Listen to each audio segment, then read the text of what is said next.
નમસ્કાર, આપ જોઈ રહ્યા છો નેશન પ્લસ ન્યૂઝ. હું છું આપની સાથે હિરલ પંડ્યા. અરવલ્લી એસઓજીની ટીમે ઓપરેશન ડેલ્ટા હન્ટ અંતર્ગત એક ખૂબ મોટી સફળતા મેળવી છે. એસઓજીની ટીમે મોડાસાના કોલેજ રોડ પર આવેલી ગુલબર્ગ હોટલની બહારથી ભારતમાં ગેરકાયદેસર રીતે ઘૂસણખોરી કરનાર એક શંકાસ્પદ બાંગ્લાદેશી મહિલાને ઝડપી પાડી છે.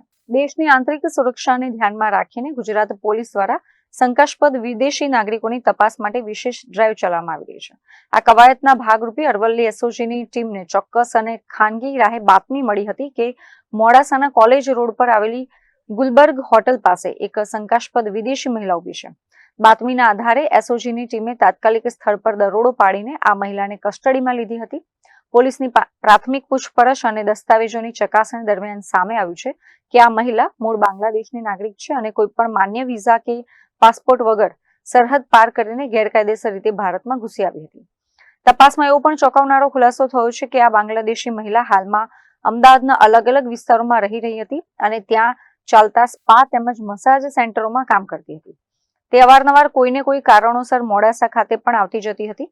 હાલમાં એસઓજીની અને સુરક્ષા એજન્સીઓ દ્વારા મહિલા ભારતમાં કોની મદદથી ઘૂસી, અમદાવાદ અને મોડાસામાં તેને કોણે આશરો આપ્યો હતો અને સ્પા સેન્ટરોની આડમાં અન્ય કોઈ ગેરકાયદેસર પ્રવૃત્તિ ચાલતી હતી કે કેમ તે દિशाમાં ઊંડાણપૂર્વક તપાસ કરવામાં આવી રહી છે.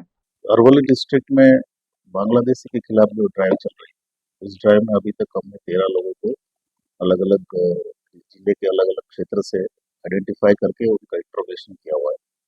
उसमें से अभी हमने लास्ट में नूपुर डॉटर ऑफ नूर मोहम्मद हवालदार को अरेस्ट किया है, जो पिछले 15 साल से भारत में किसी न किसी बहाने से आती जाती रही है और अभी उनका डिटेल इंट्रोगेशन, जो जॉइंट इंट्रोगेशन है वो चल रहा है.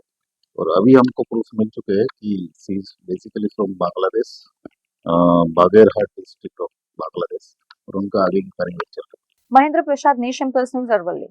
સમાચારોના સતત અપડેટ મેળવવા માટે અમારી નેશન પ્લસ ન્યૂઝની યુટ્યુબ ચેનલને સબસ્ક્રાઇબ કરો, બેલ આઇકન દબાવો અને જોડાયેલા રહો ફેસબુક, ઇન્સ્ટાગ્રામ અને ટ્વિટર પર.